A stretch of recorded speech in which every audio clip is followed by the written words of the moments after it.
Well, there's a reason that Hosea is the first time that I've created commentary on an Old Testament book of prophecy. Now, while personally, in those books, I find hope and promise and validation of my faith. On the other hand, I'm not sure how broad the audience for it is, because prophetic works also can be somber and serious, and the severe side of God's on full display. Now, so-called New Testament Christians, especially the more evangelical branches of it, prefer to focus their prophetic understanding on the book of Revelation, tend to further sharpen that focus to such things as the rapture, the return of Christ, the millennial kingdom, the new heaven and the new earth. Why? Because, at least on the surface, these things all sound quite joyous and uplifting. I mean, the drawback with the mindset of only being interested in the pleasant things of Bible prophecies is that it diminishes or ignores what is also prophesied concerning what leads us to get there. Unpleasant things, chaotic things, evil, dark things. So when one begins to do a serious and thorough study of any of the several books of prophecy, quickly we find that they deal mostly with the unpleasant, the chaotic, the dark, and the evil. The result often is that the passages are just skimmed over, the reader relieved to be done with them in order to kind of just move on to happier things. I mean, who wants to spend hours, days, weeks, months reading of doom and gloom?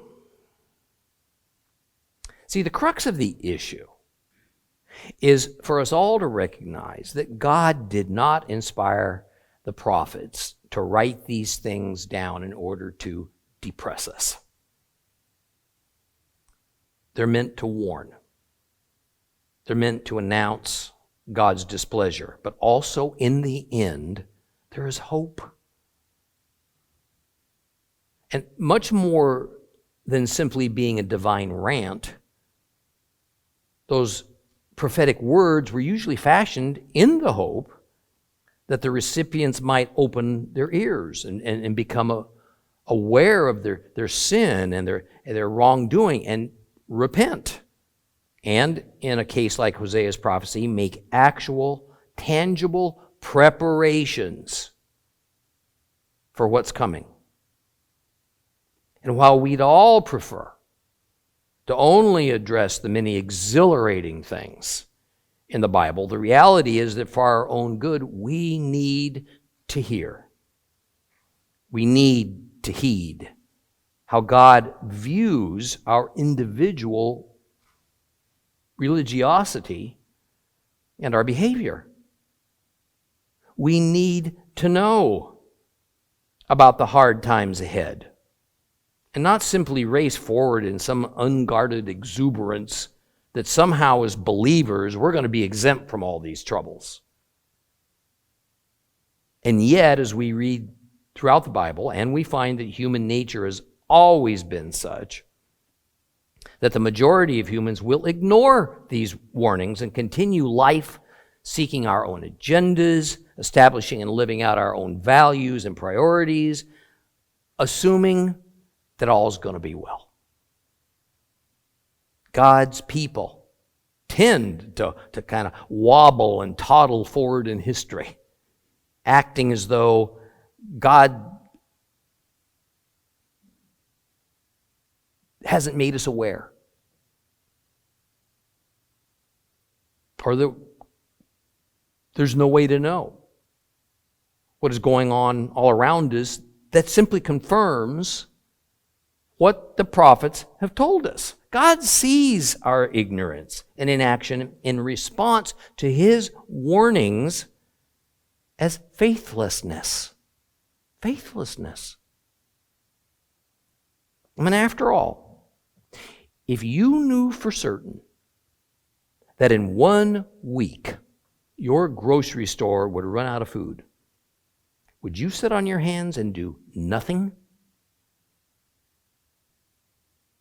If you knew for certain that tonight a thief would attempt to break into your home, would you go to bed, sleep peacefully without taking any preventative action?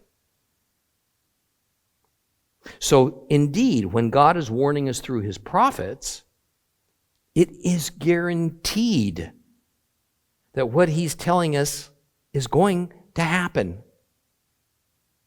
If we take no action, we make no response, then clearly it means we don't believe God. So open up your Bibles now to Hosea chapter 7. Hosea chapter 7. We're going to reread the chapter.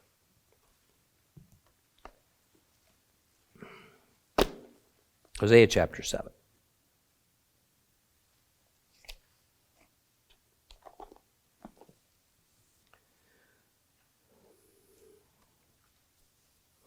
When I restore the fortunes of my people, when I'm ready to heal Israel, the crimes of Ephraim confront me along with the wickedness of Shomron of Samaria.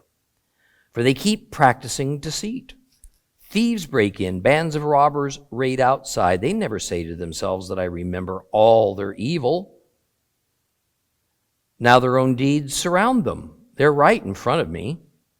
They make the king glad with their wickedness, and the leaders with their lies.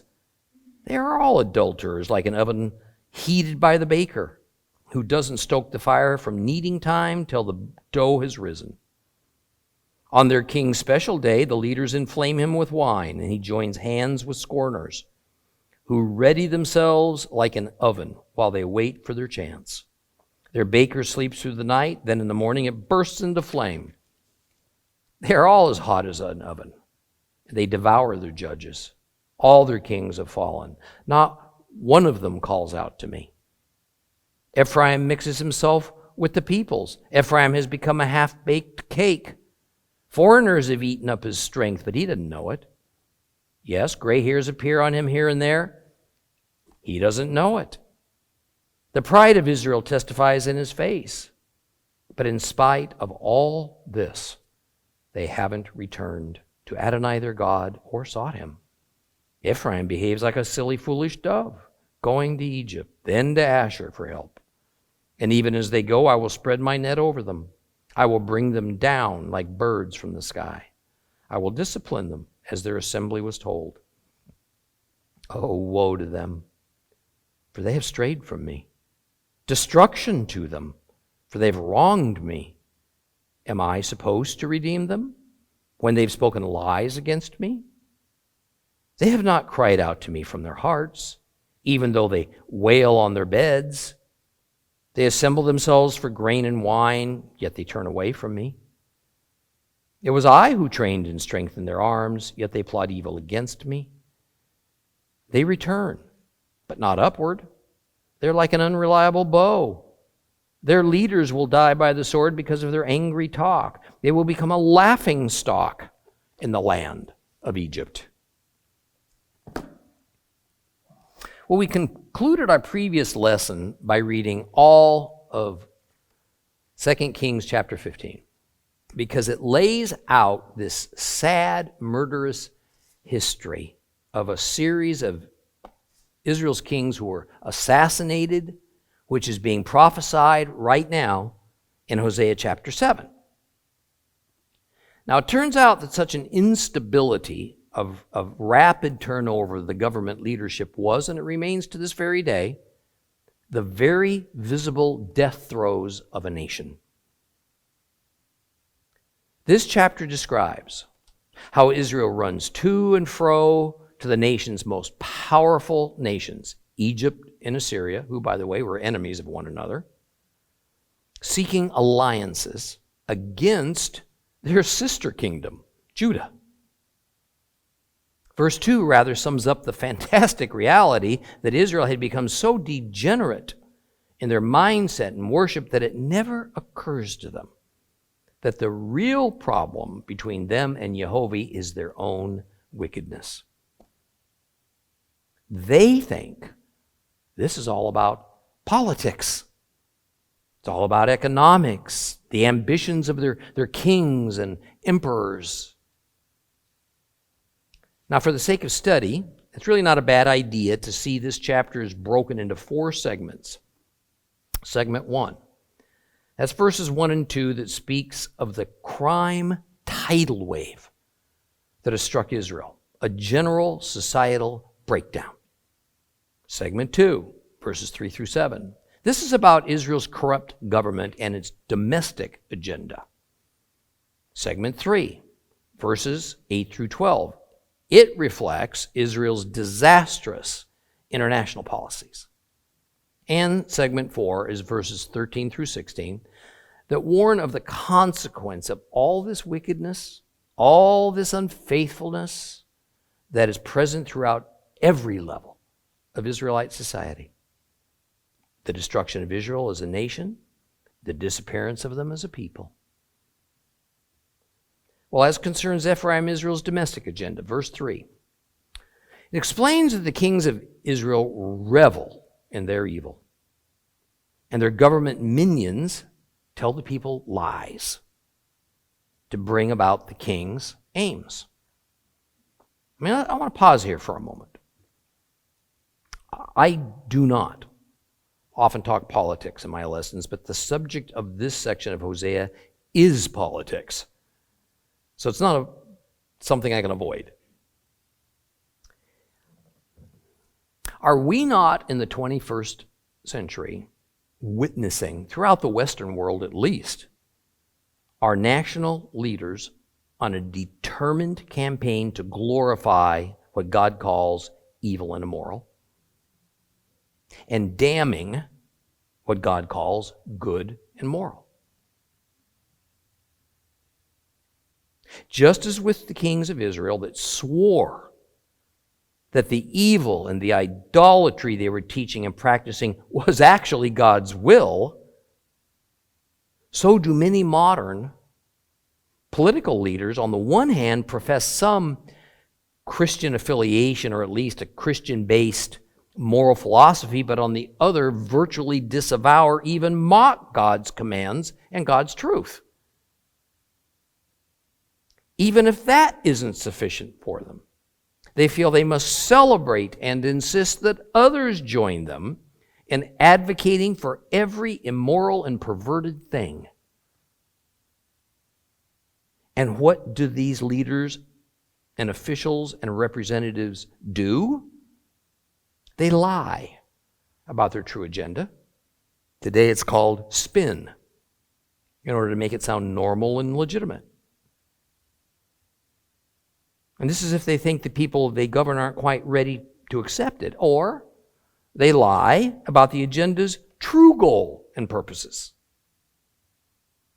So says verse 4, this makes them all of Israel's political leadership, adulterers. Now in Hosea, this is a metaphor for idolaters. And just to remind you, what is idolatry? Fundamentally, it is remaking God into our image in whatever way we might attempt it. Well, beginning with verse 4,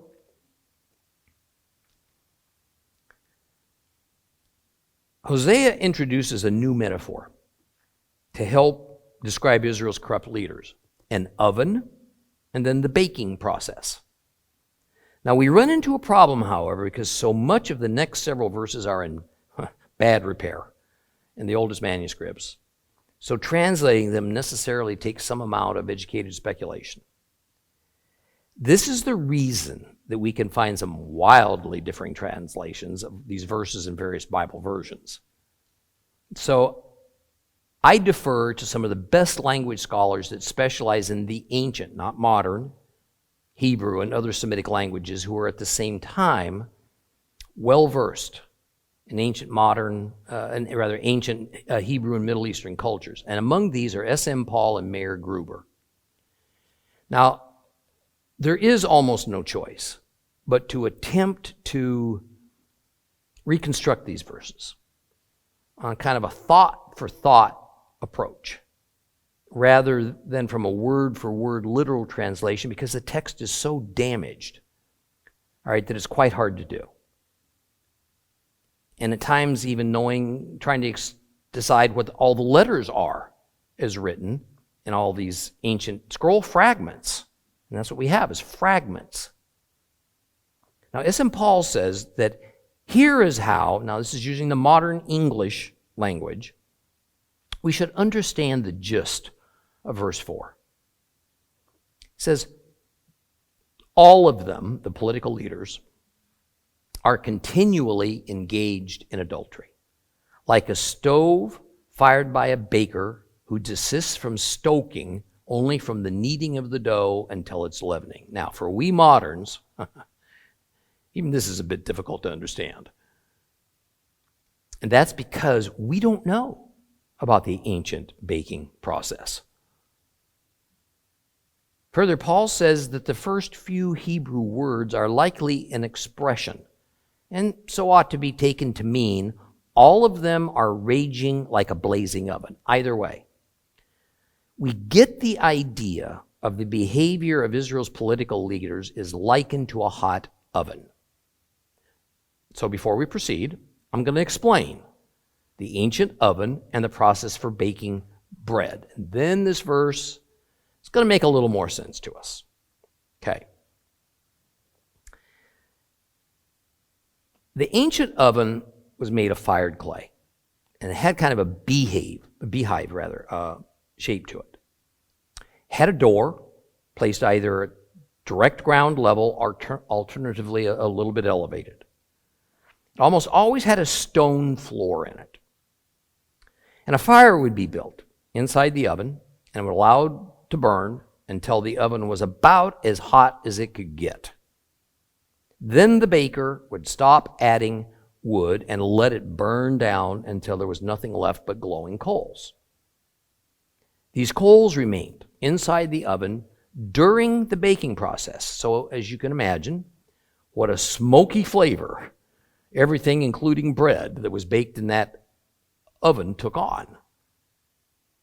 The idea was that now that the interior walls of the oven were super hot, the hole at the top of the oven, this is the chimney that allowed the needed airflow for the fire to burn properly, it would be sealed off in order to help retain the built-up heat. Now, interestingly, the way that the bread was typically baked was not so much in loaves, but rather as a flatbread. So a flattened dinner plate sized chunk of dough would be pressed up against the interior wall of the oven, and there, stuck to the wall, it would bake for a while. And in a few minutes, the half-baked dough would need to be turned over, restuck to the wall's inner oven, and that would complete the baking process. Now, making the bread dough mixture involved adding yeast, usually, and then some amount of time allowed for it to rise, let's say 1 to 2 hours, before it was ready to be baked. Now, I say usually, because adding yeast, because the bread mixture itself regularly involved adding oil with water, and it would rise some amount on its own without the addition of yeast. It was a natural process. It occurs when water and oil is added to the ground wheat. It's very similar with pasta. Now, the trick was to prepare the fire, to ready the amount of dough, with the kneading process being the moment that the yeast is added. Then you have to coordinate it all. Bread that had risen too much was sometimes just nestled in among the coals instead of being stuck to the sides of the oven. And with this delicate baking process in mind, something that took much skill and experience, hence the need for professional bakers, let's continue. Well, now that verse 4 has set up the oven metaphor, verse 5 moves to talk about how some of Israel's kings were going to be assassinated. And Mayer Gruber has reconstructed this verse, amending the way it has been in the past, because translated, and all these translations, as must necessarily be, were based on what the missing letters were assumed to be. It's different because it's traditionally translated, it comes out mostly nonsensical. His reconstructions, I think, are very reasonable and likely. And he's probably quite close to the sense of it because he operates within the theme of assassination of royalty, which is what's being expressed. He says it's better to read it. The days on which they made our kings sick by means of poison instead of wine. He, meaning any of the series of Israelite kings at this time, stretched out his hand to mocking persons. This means the people who handed him the poisoned wine. In the end, this verse is explaining that drunkenness was par for the course in the royal court. That the kings were lushes. And that those who backed a different and rival potential king took advantage of these drunken parties in order to spike the wine with poison. Well, verse 6 again injects the oven and baker metaphors, and S.M. Paul offers what he thinks is a better solution to this awkward sentence. He says it ought to read, "Truly their inwards are like an oven, their hearts like a blazing fire within them." The Complete Jewish Bible translates it, "Who ready themselves like an oven while they wait for their chance." Other versions use different words, but they're all generally amounting to the same thing.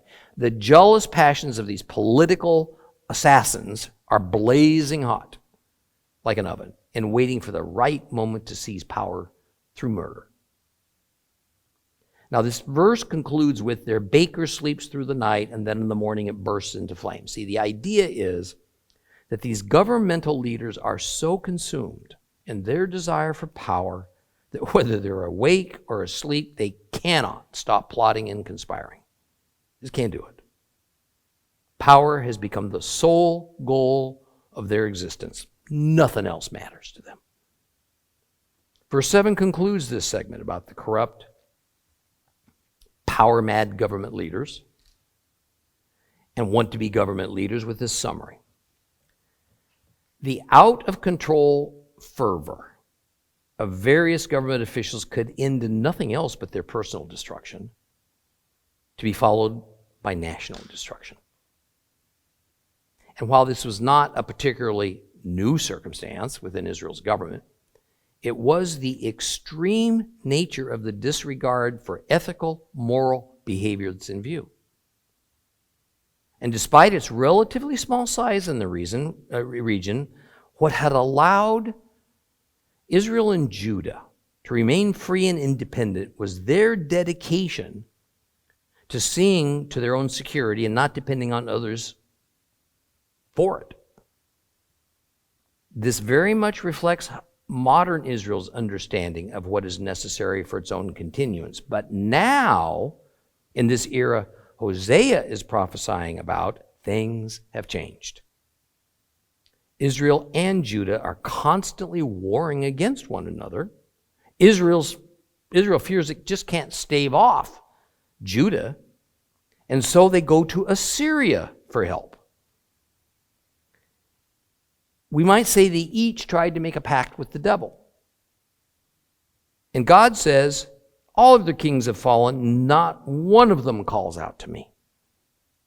And here is the molten core of this entire book of Hosea. Rather than humble themselves and call out to Jehovah for help, they take matters into their own hands. They decide that a man-made political solution that involves close ties with pagan nations, this is the way to assure their continuing existence. But there is one thing that always needs to be made clear in matters like these. This has not changed much over the millennia. Government leaders are often willing to give up national treasure, sovereignty, provided the conquering nation will allow them to retain their lucrative positions. And when Israel finally does make alliance with Israel, it is at an enormous cost of tribute paid to them in return for allowing the king of Israel to stay in power. Any idea of a solution that involved the best welfare of the common people of Israel, that was purely an illusion. You know, it's hard to overstate how deluded and degenerate Israel's leaders had become. How did they finally arrive at such a state of mind? Something bordering on insanity. It began with a civil war soon after Solomon died. And this united Israel became divided into two separate kingdoms in a selfish act that completely ignored God's creation of this 12-tribe confederacy. And when King Jeroboam became the leader of the northern kingdom in another selfish act, he decided he did not want his citizens traveling to that temple in Jerusalem to worship and sacrifice, because he would be ceding some level of control and money to Judah. So he built his own temple in Samaria, set up multiple worship sites, using convenience as the tool to attract his citizens to use those worship sites rather than having to travel all the way to Jerusalem. And this necessarily involves setting up a separate religious system with its own priests, because it just wasn't possible to follow the law of Moses if he cuts his people off from Jerusalem, because that was the one and only worship center God allowed. The proper observation of their Orthodox Hebrew faith centered in Judah. It was the classic slippery slope. And the thing you learn early in life is that the further down that slope you slide, you gain speed. Eventually things are moving so fast you lose all control. Unable to change direction, crashing becomes inevitable. And I call on you again, look at the world around you. And not so much recoil in horror and indifference, but rather pay sober attention. Make what you're learning in Hosea real. Make it personal in your life. That's why I was placed here. The similarities between ancient Ephraim, Israel, and most of our planet at this time in history are eerily close. What I've been describing to you is not allegory. It's not hyperbole. It's borne out by recorded history itself. God has given us an opportunity to learn the truth, prepare spiritually, ready ourselves and our families physically and tangibly for what is inescapable. And you know what? None of us wants to hear that. Corruption and immorality are now baked into our societies. You know, we might be able to chip away at it times, but we're not going to drive it out. We can fix it within ourselves, but even then, not by our own methods and standards. God says, seek me. Especially if you're a God worshiper, seek Him. It's when we don't, and instead we turn to ourselves or to our trendy popular means to be soothed of our concerns and anxieties, that we move even further away from God. But you know what? We don't even recognize that it's happening, because it can feel so good to us. However, eventually the distance between us and the Lord becomes so great that it can no longer be easily bridged. Well, verse 8 opens the segment of this chapter that is concerned with Israel's king's absurd, ruinous venture into international diplomacy and geopolitics. It opens with calling again on the oven and baking metaphor to make the point. Essentially, Ephraim is that bread dough. And the peoples, that is the Gentile nations, they're the yeast. They're the leaven, with the two being mixed together to form a batch that you can't take it back apart.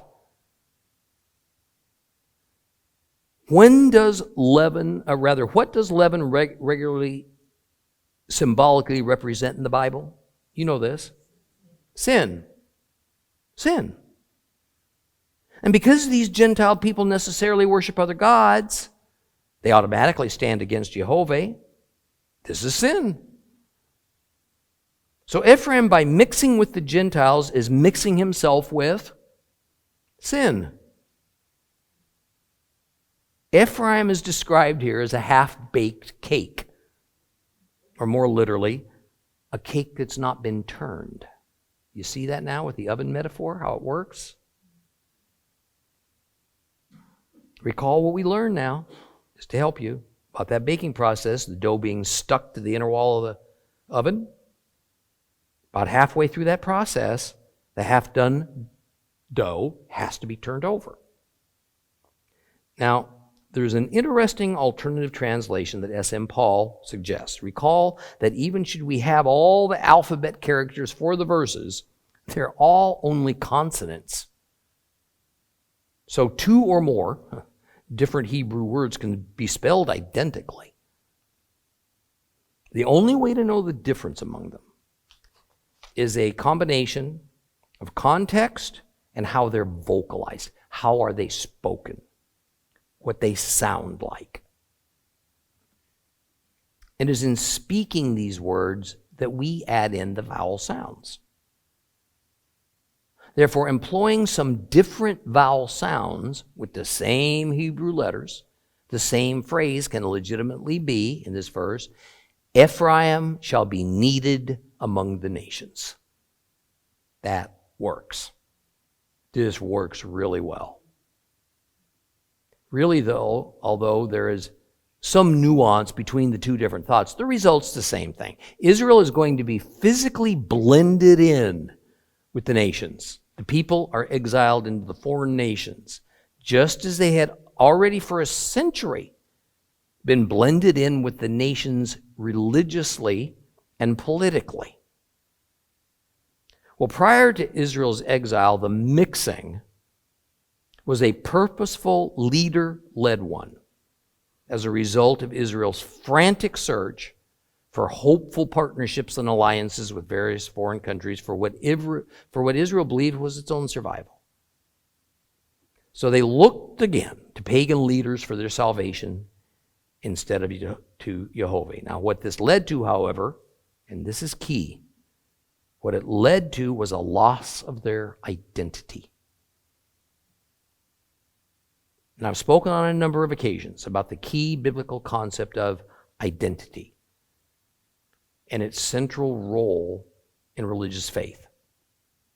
Their first loss of identity came with a weakening association with Jehovah, then with their sister kingdom Judah, and finally with the land itself.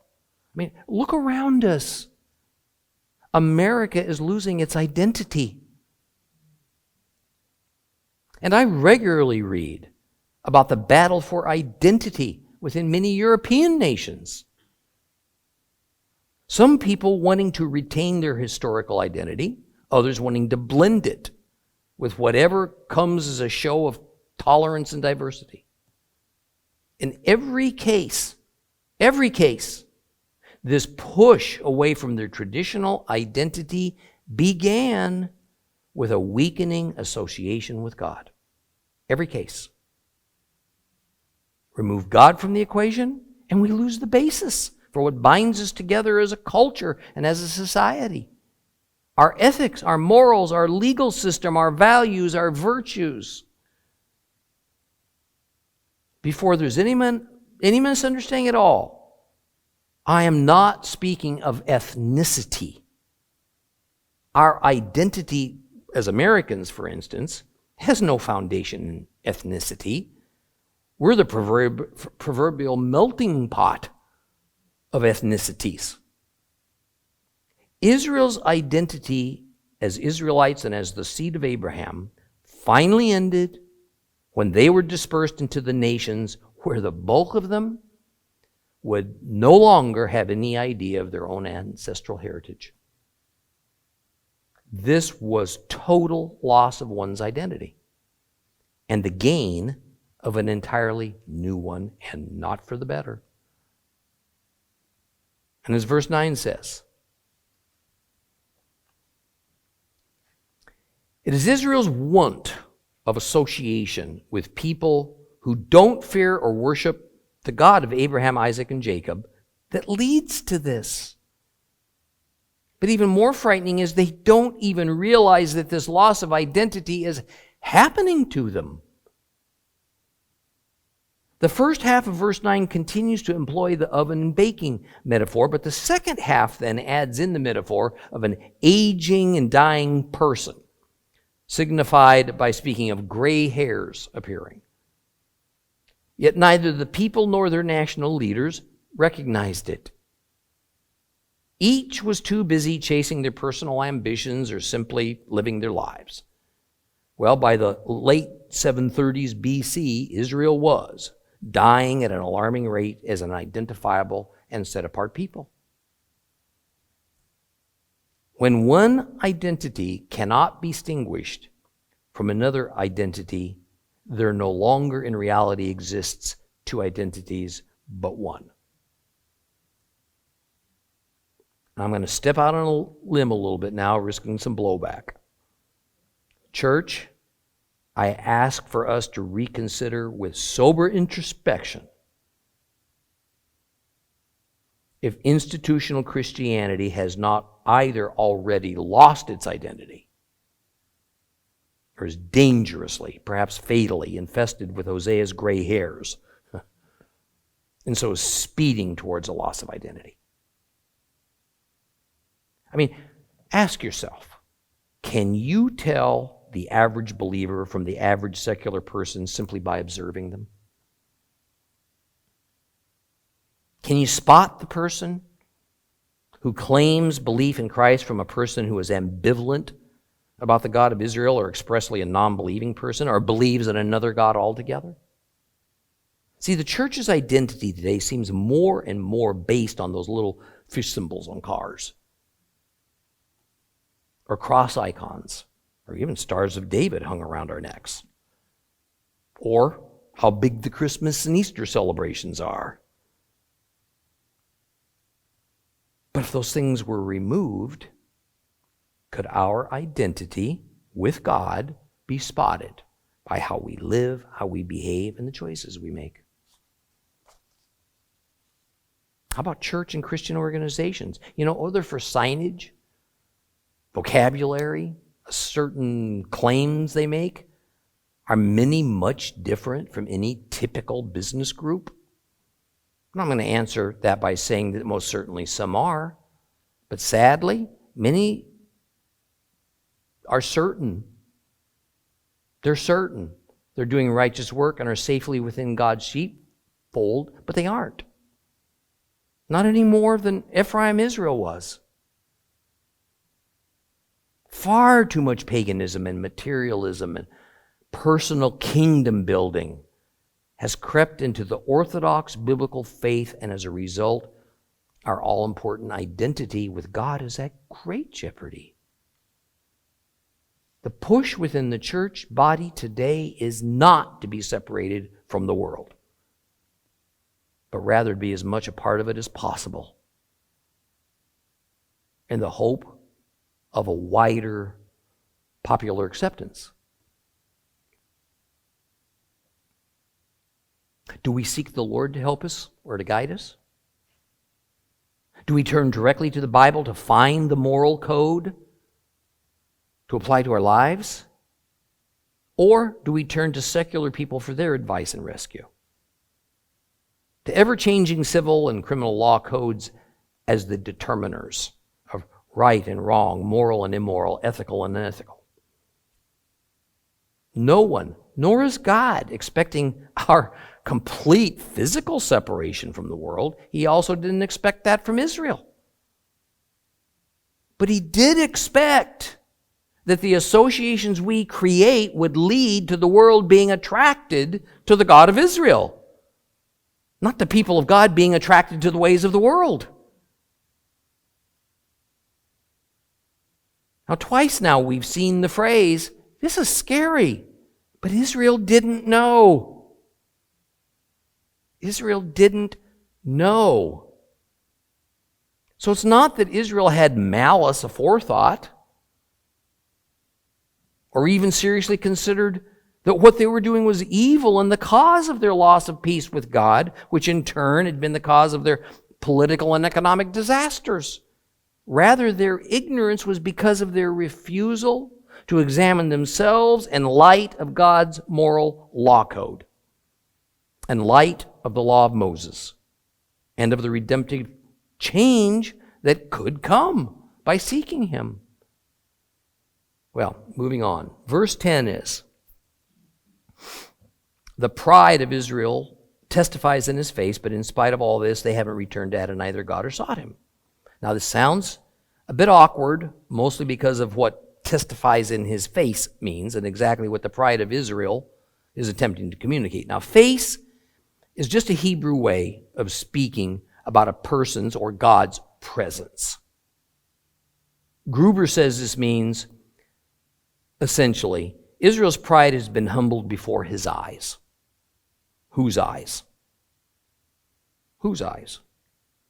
I think that perhaps we ought to see this as a perfectly parallel thought taken from Hosea 5:5, because there in 5:5 we read, Israel's arrogance will testify in his face.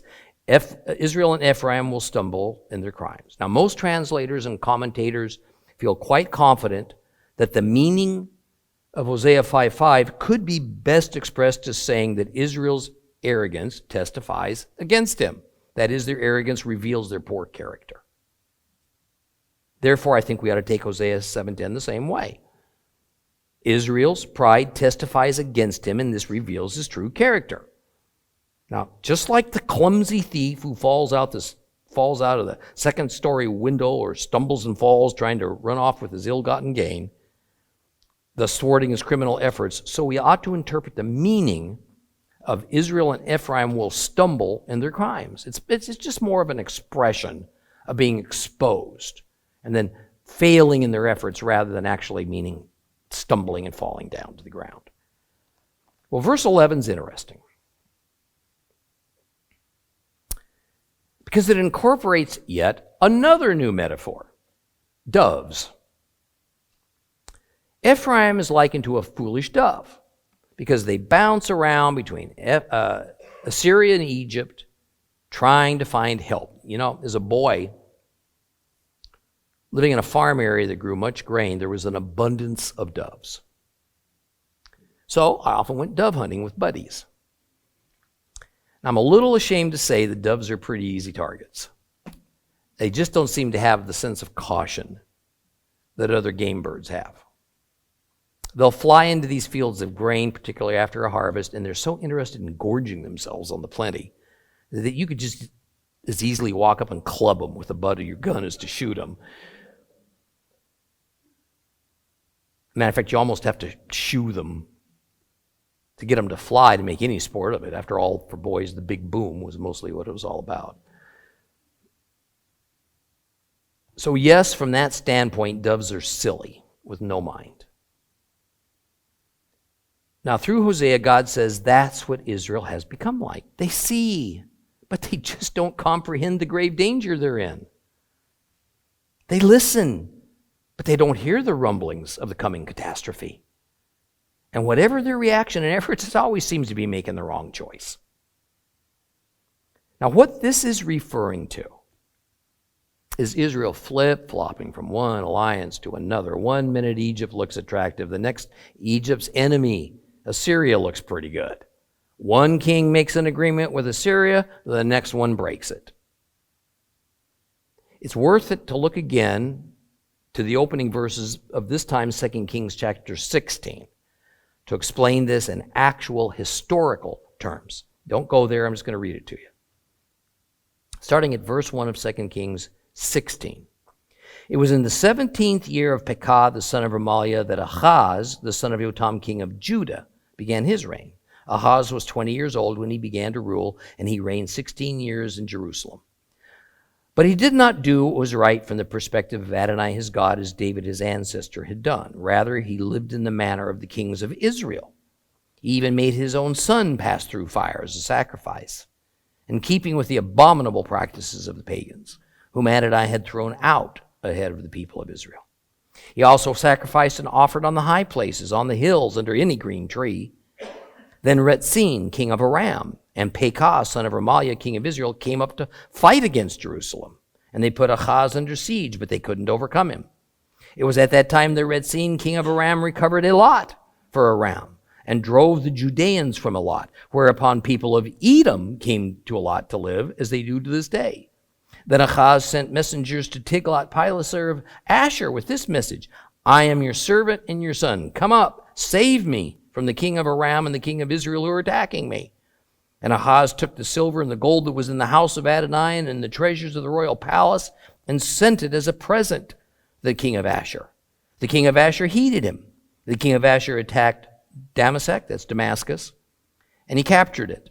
Then he carried its people captive to Kir and killed Rezin. So, see, what this is explaining is that in the 17th year of the reign of Pekah, who was king of Israel during that time, which was the same time that King Ahaz began his reign as the king of Judah, Pekah made an alliance with a guy named Rezin, who was the king of Aram. He was the king of Syria, not Assyria, Syria.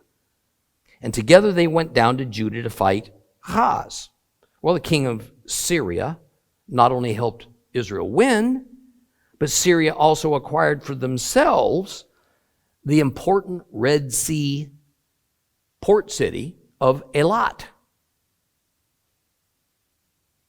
It had been part of Judah. That resulted in yet another people, the people of Edom, coming to Elat to live. And after that disastrous loss, the king of Judah, Ahaz, sent a message to the king of Assyria, Tiglath-Pileser, offering allegiance if he would come and help him defeat Israel and Syria so he could take his territory back. But that alliance with Assyria was hugely costly, such that Ahaz had to raid the temple treasury to pay the demanded tribute. Assyria agreed. They attacked Damascus, Syria, killed their king. On and on it goes. Israel, and Judah too for that matter, making alliances only to have a short-term victory, replaced by their ally, now siding with somebody else against them. Israel was a silly dove. Well, verse 13 continues with the bird metaphor. By God saying he'll throw a net over Israel the same way hunters throw a net over doves to capture them. And as Israel's ambassadors are going to the Gentile nations for their alliances, God will throw a net over them to capture them. Now, I'm convinced that this captivity is symbolic for the captivity Israel is soon going to face by means of their exile. And the reason for this particular symbolism of birds and nets might not be obvious. See, it is from the outset that God has repeatedly told Israel that even though they think they are suffering misfortune at the hands of an enemy that was just simply too big and too strong for them, in fact, it is God himself that is directly causing it. Now, it may seem as though Assyria is the one throwing the net over Israel, capturing them, but in fact, it is Jehovah doing it as a consequence of their idolatry and unfaithfulness to him. It is God throwing the net. Now, verse 13 moves us into the fourth and final segment of Hosea chapter 7. God telling Israel that the destruction of Israel's government and nation cannot be stopped, can't even be slowed down. Saying woe is a term of divine judgment. woe to Israel is pronounced because they strayed from their God. Destruction is Israel's punishment because God is more than offended. Israel has wronged him. He continues with the rhetorical question, should I redeem them when they have treated him in such a treacherous way? However, the Greek Septuagint version of this verse, as reflected in the King James Version, is not, should I redeem them, but rather, though I have redeemed them. That is, the first way is asking, should I rescue Israel from Assyria? The second way is, I've already rescued Israel, no doubt from Egypt a long time ago, in the time of Moses, and yet now they tell lies against me. Two different thoughts. Now, although there's ambiguity, I'm fully inclined to go with the second way. God is utterly indignant that after all he did for Israel in redeeming them from Egypt's grip, they have continually mistreated him by their unfaithfulness ever since. You know, Israel's history from Mount Sinai forward was one of constantly flirting with idolatry. It's only that Ephraim Israel has just kind of raised the bar by turning idolatry and perversion of their formerly Orthodox Hebrew faith into an art form. Verse 14 is another of those that have been typically rendered for centuries. But you know what? When you actually look at it, it makes no sense. What Israel is doing, that they would be wailing from their beds. I mean, think about that. What are they doing? Why would they be laying in bed wailing? Ginsburg has a wonderful solution that I really like. But we have to back away and rise up to the 30,000-foot view to see it. See, the entire book of Hosea speaks in terms of Israel's adultery. And even the first 3 chapters use Hosea and Gomer's marriage as a sexually charged symbol of adulterous Israel. So Ginsburg says it makes a lot more sense to see verse 14 from that context and perspective. Thus he says it should be translated as, they did not cry to me from their throats while they were making noises upon their beds. Now don't let the cry from their throats throw you. Okay? It's that in ancient biblical Hebrew, ancient, not modern, biblical Hebrew, the word lev, heart, that actually means mind, all right, or from a descriptive standpoint, the heart is the seat of emotions and our thoughts. It also occasionally is used to mean throat. And we can find this same use of the word I'm talking about, same use of the word lev, in Isaiah 33:18 and 59:18 and Psalms 19:15 and 49:4, a few other verses. So the throat is used as the organ of speech. And following the theme of adultery, then we have these men who are having sex with prostitutes, laying on prostitutes' beds, making noises of ecstasy instead of using their voices, their throats, as they should, to cry out to God for mercy and for help. Further, the second half of verse 14 says that these men also slash themselves for the sake of corn, that means grain, okay, and wine. Now, what this is speaking of is sacrificing to the Baals and the manner in which Baal worshipers often will do things to themselves in order to show sincerity by literally cutting themselves and bleeding. So they are sacrificing to the Baals, they're cutting themselves, and in addition to the wailing of ecstasy, now they're wailing in pain. And we read of these same sorts of pagan worship practices in Elijah's encounter with the prophets of Baal on Mount Carmel. Okay, we're going to stop here for today. And we'll conclude chapter 7 next time, and we'll open up chapter 8. Okay? Help support God's people by purchasing items made by them, merchandise with a meaning, products with a purpose. HolyLandMarketplace.com. For more teachings, visit, support, or donate at TorahClass.com. Join with us in worship and enjoy God's Word at Seed of Abraham Fellowship.